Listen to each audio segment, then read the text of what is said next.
Hi all, thank you so much for joining us for the Works in Progress Symposium. I'm so excited to get to give this presentation, even in a virtual format, and I really appreciate everyone who's taking time to visit the website and to provide feedback.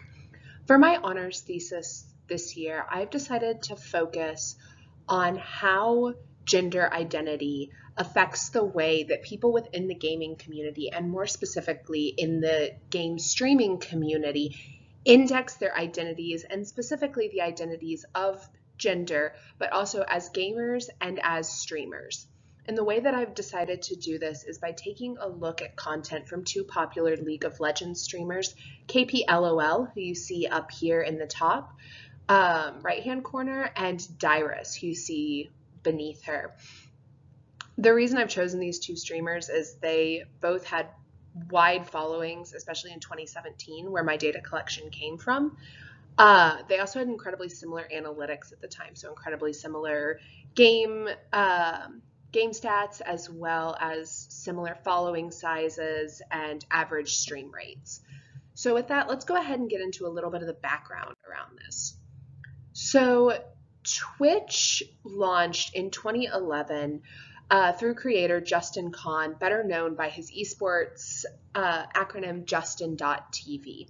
And when creating the site and announcing its launch, Kan mentioned that he wanted this site to be a site by gamers for gamers.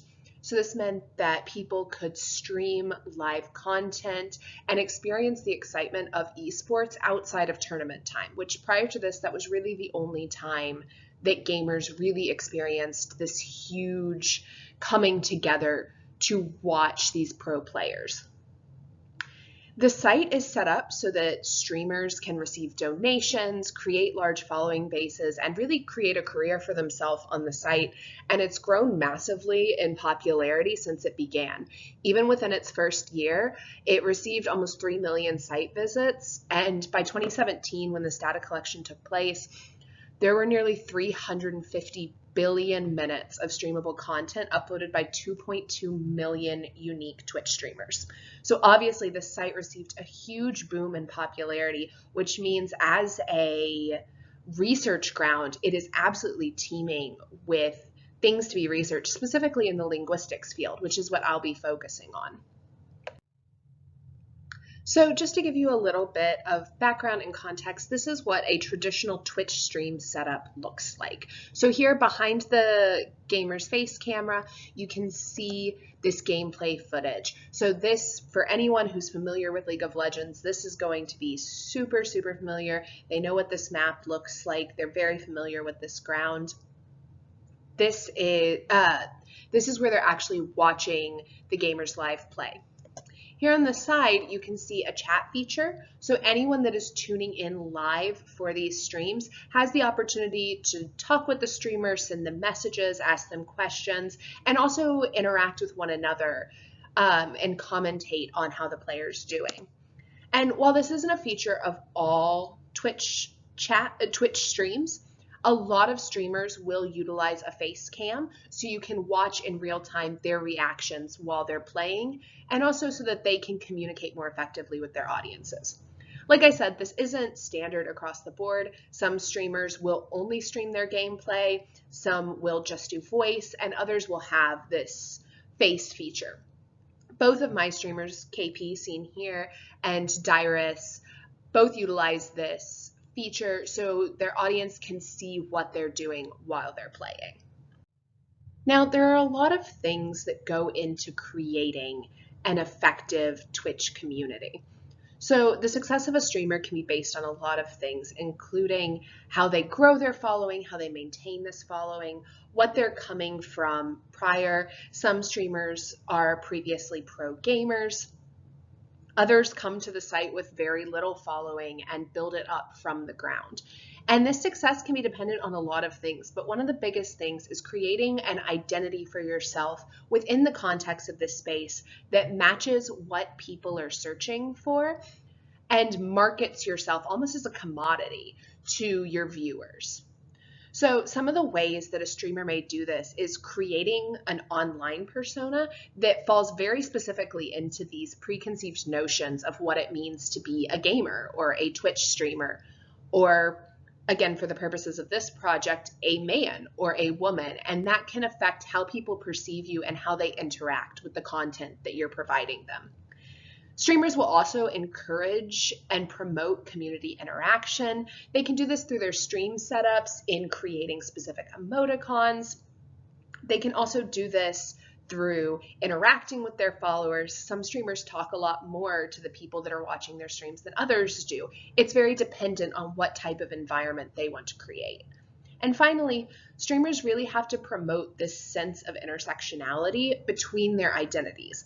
So how does being a woman affect how you game versus being a man and how you stream? All of these things are interplaying in a very complex way. And when you watch their streams, you can see how they're conveying this through their language usage. So the final big piece of this project is, how has gender already been perceived within the gaming community? So gaming has always been viewed as a male-dominated arena. Female gamers often report having a really difficult time promoting themselves within this scene, and nothing hammered this home more for many female gamers than a 2014 incident commonly known as Gamergate. Within Gamergate, though there were multiple high-profile women involved in this, it spanned women across the board who were being bullied, harassed, and even doxed, so having their information spread publicly, such as their phone numbers, their home addresses, their emails, where they worked, all for speaking out against sexism in the gaming community. And this really sparked a litany of research surrounding how women are perceived within this community, including a 2015 study on female gamers that found that most women have a feeling of isolation or anxiety when participating in live gaming, whether that be large esport arenas or it be smaller venues like Twitch. Many have often reported a desire to leave the community at some point in their careers, even if they are incredibly successful and incredibly popular content creators. And almost all participants of this study reported some act of harassment or sexism that they had experienced, or multiple acts of this type of violence during their time in the community. So this all branches into a larger picture of, if we know that women are being discriminated against within the gaming community, and we know that there is hesitation amongst these women, how will they talk about this part of their identity that is clearly visible to us through their face cams and through their voices in a way that makes them still appeal to this audience and to this identity that they've created? And this leads me to my overall question, which is, how does gender identity affect the ways in which Twitch streamers index and present their various identities to stream viewers? For the purpose of this project, I will be focusing solely on KP and Dyrus, thanks to their overwhelming similarities in content, in stream size, and all of those factors that I've mentioned. But my hope is that looking at this closer, we can begin to build an overall picture of how are women setting up their streams in order to be viewed as more successful. So for my methodology, there were 3 things I needed to look at and particularly determine how I was going to code these. So the first thing is streamer identity. This is an identity that both KP and Dyrus share. They're both popular Twitch creators. So in looking through their streams, I was looking for how often do they discuss their presence on Twitch. So referring to what they do on Twitch, doing things on Twitch, that kind of thing. Also talking about what it means to be a streamer to them, or providing insight surrounding their own knowledge. So this could be as simple as giving a viewer knowledge on how to start their own stream, because in that they've positioned themselves as an authority figure on Twitch. The next thing is their gamer identity. So how often are streamers referencing their identity as a gamer? This could be similar to streaming, positioning themselves as an authority on the game and talking about their own expertise. It could also be referring to themselves directly as a gamer, saying, I am a gamer, or I make a living playing video games, stating that as a piece of their identity, or talking more broadly about the gaming community and their experience within it.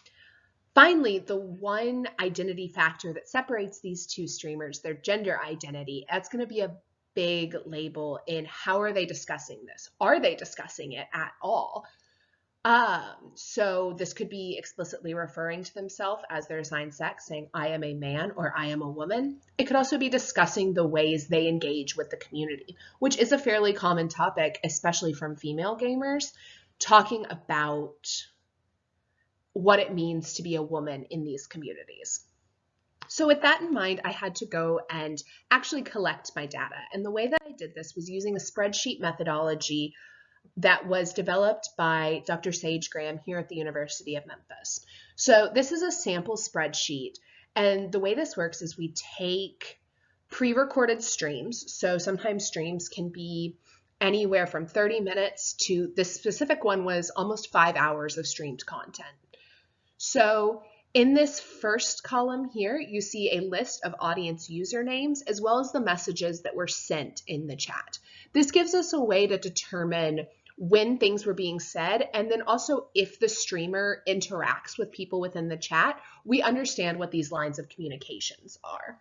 So then moving over to this verbal speech of a streamer, we line up the actual verbal content, so such as this "ugh, sorry" here, with the chat that it aligned with. This way, again, we can keep accountability and track these conversations as they're happening in real time. We also track nonverbal language such as laughing, stretching, any noises that a streamer may make, any movements that they may make, as well as any auto announcements. So streams will also oftentimes, if someone makes a donation, they will often record little announcements just saying thank you.